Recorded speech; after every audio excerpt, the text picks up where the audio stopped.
Hello and welcome to the Hide Site. I'm a United States Army sniper currently serving, and in today's video, I'm going to show you how a sniper stalks his target. Now, before we begin, I would like to thank you guys for subscribing. When I dropped my most recent video, I was sitting at about 34 subscribers, and today I'm sitting at 250, which is an awesome number. So again, thank you. Before we begin the lane, I want to explain to you the 5 phases of the operation.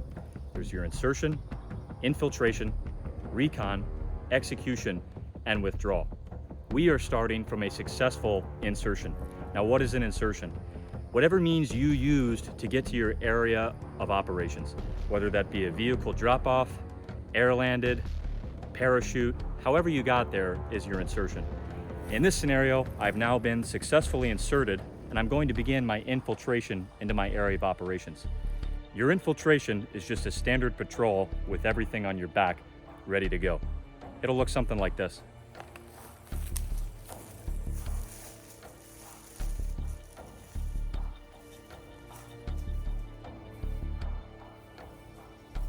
Prior to stepping off your operation, it is imperative that you are well oriented to your objective.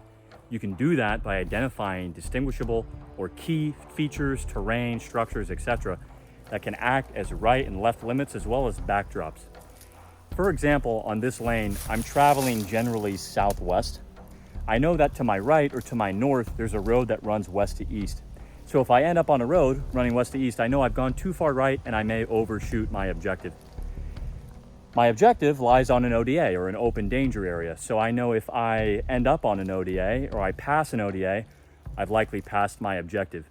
Being familiar with these key features allow you to navigate without having to look down at your compass or orient yourself on a map often.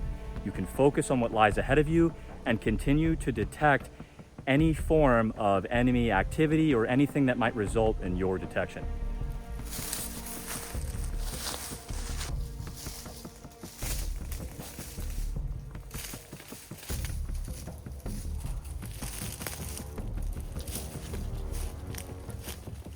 I'm now conducting what's known as Sills. Stop, look, listen, and smell.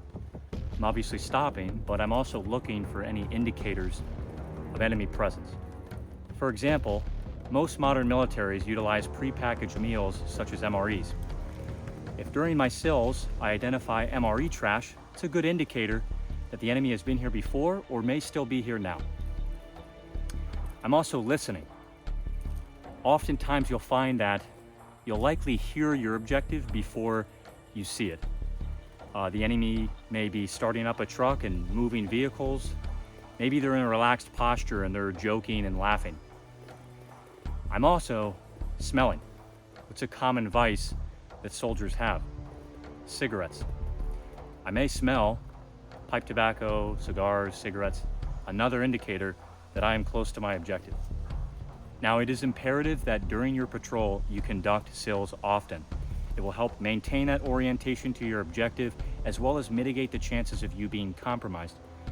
Now, enemy forces are not the only concern, however, in terms of detection or your compromise during your operation. You also have to consider if your area is inhabited by civilians. There's no knowing who they are affiliated with just by looking at them.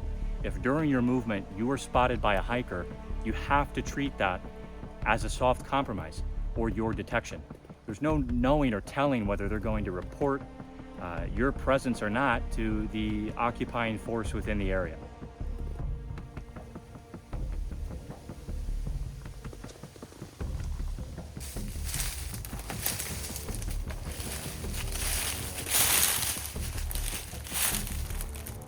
I've now identified my ORP, or my objective rally point. This is an area that's within 200 to 400 meters of my objective that is out of line of sight and out of earshot. Once I've occupied my ORP, I'm going to again conduct Sills.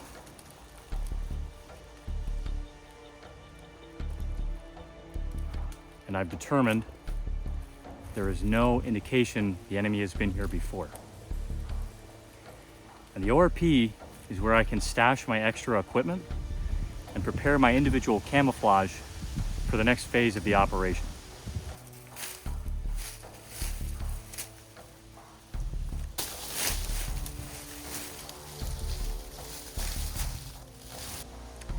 As you can see in the ORP, I have applied my individual camouflage. I've also concealed my ruck as I intend to leave it here. So it's very important you remember where you leave your ORP, and you maybe have some sort of distinguishable feature that would indicate you're close to it. So for example, I'm gonna use this horizontal log as kind of a feature that will hopefully help me find my ruck again. Now from here, we move into the recon phase. In this phase, I'm now moving towards my objective, and I'm mindful of my movement technique. I don't want to be standing too high. I want to take my time. I want to be slow and quiet. During this recon phase, I am identifying two things. One, I'm looking for an FFP, or a final firing point. I'm looking for a spot that is suitable for me to take a shot from if I see the opportunity.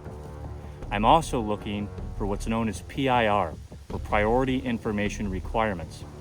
Prior to stepping off for my operation, my commander would have identified PIR for me to identify.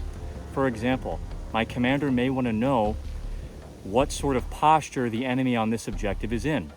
Are they in some sort of defensive posture? Are they in a relaxed posture? Or maybe their capability on the objective. Do they have anti-air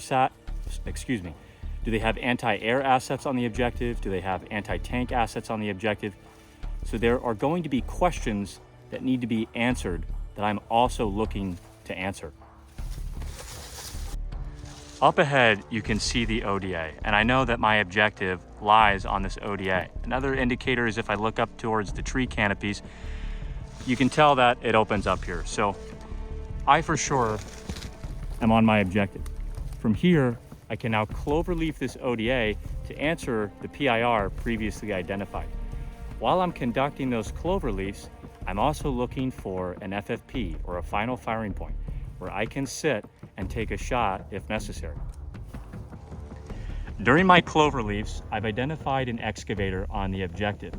Now, this is very key information because it indicates the enemy intends to fortify and occupy this terrain. For whatever reason, it is key terrain to them and they intend to hold it. And that's something my commander is going to want to know.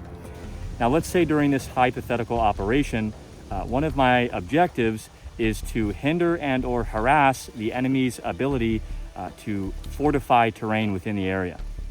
This would be an example of something I could potentially shoot at. So from here, I'm going to identify that FFP. I'm going to set in and attempt to take a shot at the operator of that excavator.